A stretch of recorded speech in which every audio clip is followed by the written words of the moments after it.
नमस्कार दोस्तों, स्वागत है मेरे यूट्यूब चैनल में। तो आज हम लोग पढ़ेंगे फ्रॉक के बारे में, यानी कि मेढक के बारे में। तो चलिए, एनसीईआरटी का ये मैंने खुद से नोट्स बनाया है, तो चलिए इसको रीड करते हैं एक बार। मेढक जो है यानी कि जो फ्रॉग है, उसका सम्मानित जाति क्या होता है? राना टिग्राना है, यानी कि वैज्ञानिक नेम भी इसका है। और ये किस किंगडम में है? तो एनिमिलिया है। और फाइलम क्या है इसका? कॉर्डेटा है। और क्लास क्या है? एम्फीबिया, यानी कि उभयचर है। इसका जो साउंड होता है क्रिएटिंग टाइप का साउंड होता है, यानी कि टर्टर की जो आवाज़ें आती है।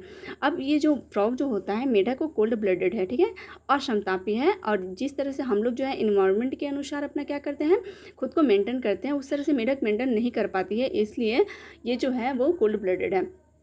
अब यहाँ पे देखते हैं जो कोल्ड ब्लडेड में एक जैसे विंटर के समय में क्या होता है, शीत ऋतु में इसको हाइबरनेशन कहते हैं। और ग्रीष्म ऋतु में, समर के समय में क्या देखते हैं? एस्टिवेशन, यानी कि ये जो होता है ग्रीष्म निष्क्रियता होता है। इस समय क्या होता है ना कि मेढक जो है अपना एनर्जी को स्टोर करने के लिए वो निष्क्रिय अवस्था में चला जाता है, यानी कि इनएक्टिव उसका बॉडी होता है। शरीर की जो क्रियाएं होती है वो धीमी हो जाती है। स्टॉप फीडिंग में क्या है? यूज स्टोरेज फैट या फिर ग्लाइकोजन के रूप में स्टोरेज करते हैं। चलिए इसका हम लोग लोकोमोशन के बारे में देख लेते हैं। इसका जो लोकोमोशन है वो लैंड पे और जल में दोनों जगह है, इसीलिए तो ये उभयचर है। अब यहाँ पे लैंड पे हम लोग देखेंगे कि वॉक करता है, यानी कि चलता है। और लैपिंग यानी कुदना। फोर लिम्स जो इसका होता है, जो अग्रपाद है जिसमें 5 फिंगर होती है। और ये जो होता है शॉक और ऑब्जॉर्वेंस का काम करते हैं, यानी कि झटका कम करता है। अब इसका जल में देखिए, जल में स्विमिंग करता है, तैरना। तो यहाँ पे तैरने के लिए हैंड लिम चाहिए, यानी कि पीछे वाला पैर चाहिए। तो इसको प्रोपरलेस होता है, यानी कि आगे बढ़ाने में मदद करता है। पानी में जो तैरने वाला जो होता है ना, तैरता है, तो ये यहाँ पे हैंड लिम के अनुसार यहाँ पे इसका 4 फिंगर होती है।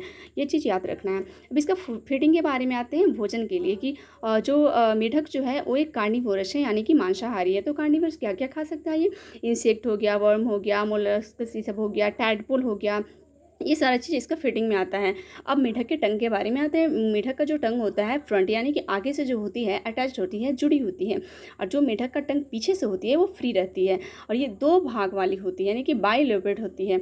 ये चीज़ याद रखना है। चलिए, अब मेढक में क्या है ना, ये इसका मिमिक्री, यानी कि मिमिक्री का होता है अनुकरण या अनुहरण करना, यानी कि किसी का नकल करना। अब क्या करता है यहाँ पे, किसी दूसरे का आवाज़ निकालना। या यहाँ पे देखिए, अब ये क्या करता है ना कि लोगों से मतलब छिपने के लिए अपना कोई कुछ कर न दे। जैसे सांप क्या है, सांप जो है वो मेढक को खा जाता है, तो उससे छिपने के लिए इस तरह से अपना ये मिमिक्री करता है। और यहाँ पे है आपका कैमूफ्लाज, ठीक है। कैमूफ्लाज में क्या है कि इसके पास ये जो है ना, शत्रु से छिपने के लिए रंग परिवर्तन की क्षमता होती है। शत्रुओं से छिपने के लिए अपने रंग को जिस तरह है, रंग में ये चेंजिंग ला लेता है, ठीक है। अब है मेटामॉर्फोसिस। मेटामॉर्फोसिस क्या होता है मेढक में? ये जो है कयांतरण होता है, यानी कि मेढक जो है वो टैडपोल से वयस्क जो अवस्था बनता है मेढक का, बनने की प्रक्रिया को ही मेटामॉर्फोसिस करते हैं। अब फ्रॉग का यहाँ पे सेक्सुअल डेमॉर्फोसिस जो है, जो कि हम आगे वाला क्लास में लाएंगे वीडियो में। चलिए अभी के लिए थैंक यू, और मेरा लाइक और सब्सक्राइब कर दीजिएगा।